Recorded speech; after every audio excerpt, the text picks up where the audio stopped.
Listen, Rihanna, when you die, God is taking me to my future. You want to kill me. Shut the up. How's that boy energy in your house going? The best. I live for it. It's never a dull moment. I love when they like climb onto chandeliers. I love when they literally are so scary that I'm forced to have fun. Me running around, me lifting them up. It's all fun. It's all exercise. But it works out for both of us, like all of our kids.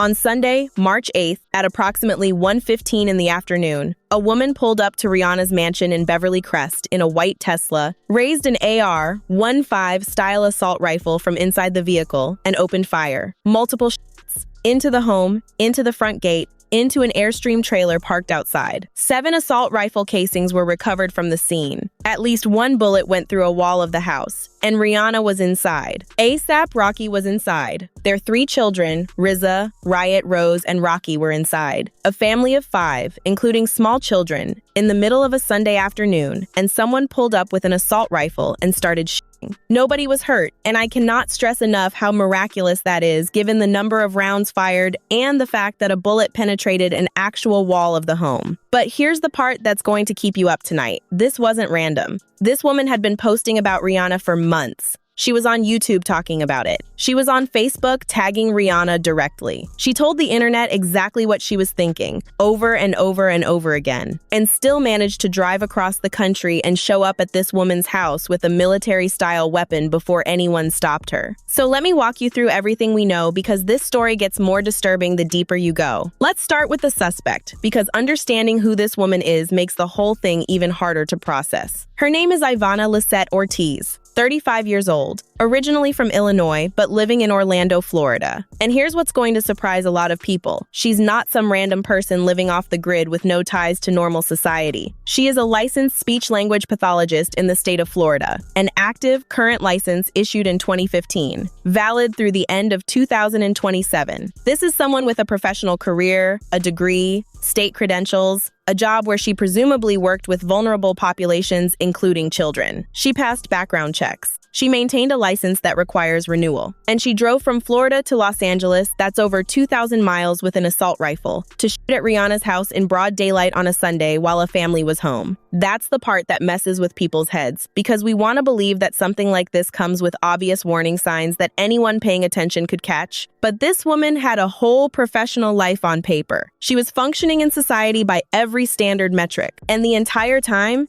she was spiraling online in a way that nobody with any authority seems to have noticed or flagged until it was almost too late. And that online trail, okay, this is where it gets genuinely chilling and where I think everyone needs to pay close attention. You describe stalking as murder in slow motion.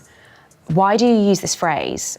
I describe stalking and coercive control, the two together, as murder in slow motion, because you get a drip, drip, drip before the most serious event. And often with the murders, when you look back, you see so many opportunities to intervene and prevent. This woman had a YouTube channel with at least 117 videos uploaded. 117. That's not a passing hobby, that's a body of work. 60 of those videos were part of a series she called Praying Woman's Journal, where she said she was on a 60-day prayer challenge. And scattered throughout those recordings, mixed in with religious talk and rambling that multiple news outlets have independently described as incoherent and disjointed, she was talking about Rihanna, by name, directly, repeatedly. In a video from January 4th, 2026, that's over 2 months before the she held up a prayer journal book on camera and said, "And I need you to hear this clearly, that when Rihanna dies, God is taking her to her future." She said Rihanna wants to kill her. In another video, she compared Rihanna's face to the devil and then went off on a tangent about homework. She accused Rihanna of using music as a vehicle for witchcraft. She said Rihanna wanted her dead. In a January video titled something along the lines of, "So many dead woes, I'm fantastic," she listed celebrities she considered canceled: Kim Kardashian, Kris Jenner,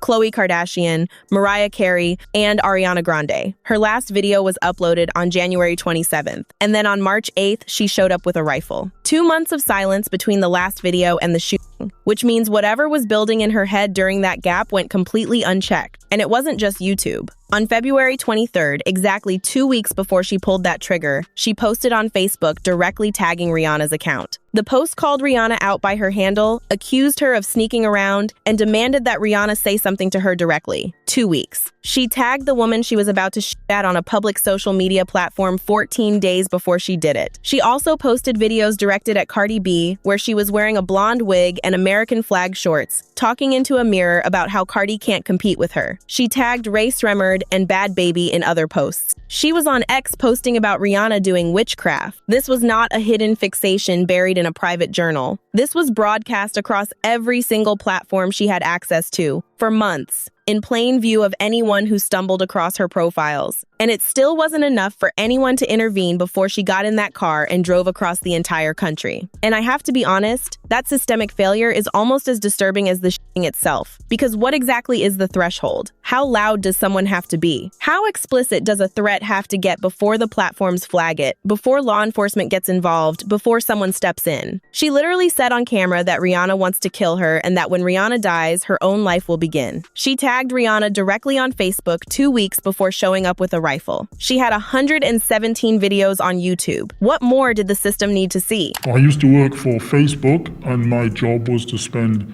8 hours a day looking at all the worst things that people post online so that you don't have to see it. You are seeing dead bodies and murders, and you are seeing these images. It took me a long time to understand how much this stuff had affected me. Now, here's what we know about her history outside of the social media content, and this part makes the systemic failure even more glaring. She had prior criminal charges, domestic violence arrests in Florida dating back to 2023, multiple arrests. So this is not someone the legal system had never encountered before. Law enforcement in Florida knew who she was. She had been through the system. She had a documented pattern of volatile, aggressive behavior. And on top of that, she reportedly tried to get a legal injunction to block a Billie Eilish concert from happening in Florida at some point, which tells you that the celebrity fixation wasn't limited to Rihanna and that she had previously attempted to use legal channels to act on these obsessions. So the domestic violence history was there. The pattern of fixating on celebrities and attempting to take action against them was there. The increasingly unhinged, threatening social media content targeting Rihanna specifically was there for months. And somehow all of those threads existed in their own separate silos, different states, different platforms, different jurisdictions. And nobody connected a single one of them until after an assault rifle was emptied at a home with children inside. The arrest itself happened relatively quickly, which is about the only part of this story where the system actually worked. The suspect's white Tesla was spotted in nearby Sherman Oaks about 30 minutes after the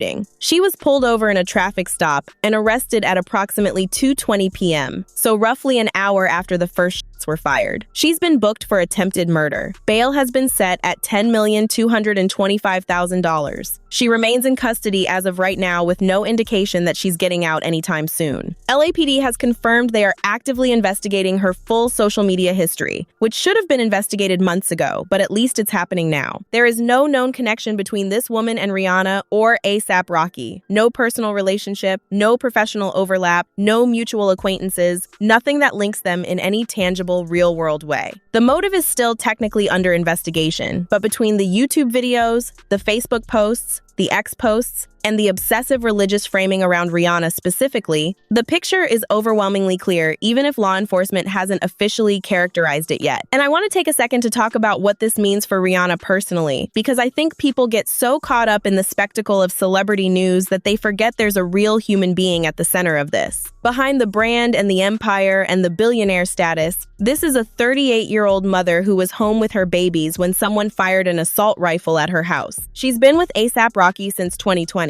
They have 3 children together, 2 sons and a daughter. I mean, love is beautiful and it's just spreading it, you know? By the way, is that the girl you've been waiting for? It is, man. It is.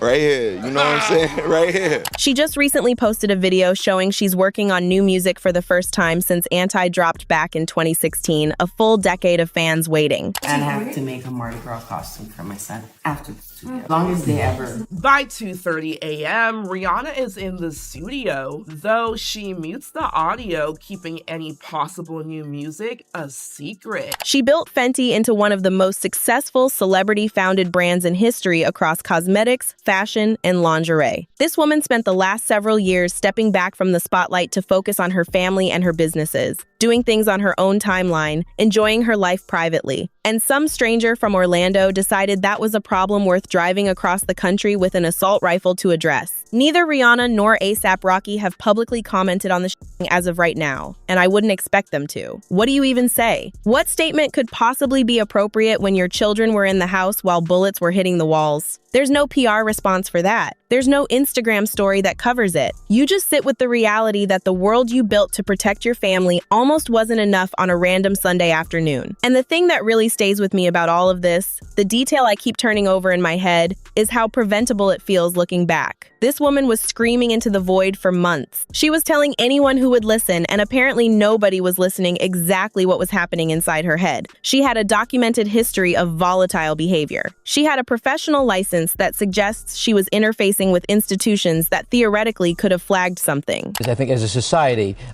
people like to be entertained. And the entertainment industry has totally captivated our brains to made, I think, being entertained as a national obsession. And as a result, we're also obsessed with the people who are doing the entertaining. I also think that media has an amazing ability to make an ordinary person into a somebody. And once someone has that public recognition, I think people are automatically just interested in them because deep down, I think everybody would love to be famous and known. And none of it mattered until 7 shell casings were on the ground outside Rihanna's gate. LAPD confirmed 3 people were home during the shooting. We know there were 5 family members reportedly in that house. We know a bullet went through a wall. We know that the difference between this being a terrifying news story and an unthinkable tragedy came down to inches and angles and pure luck. And Rihanna's family has to live with that knowledge now, that luck is what saved them, not the system, not the platforms, not the safeguards that are supposed to exist for exactly this kind of situation. Luck, not the platforms that hosted 117 videos, not the algorithms that are supposedly designed to catch this kind of content, not the legal system that had already arrested her for violence. Luck is what stood between this family and the worst possible outcome. And that should bother every single one of us way more than it apparently does.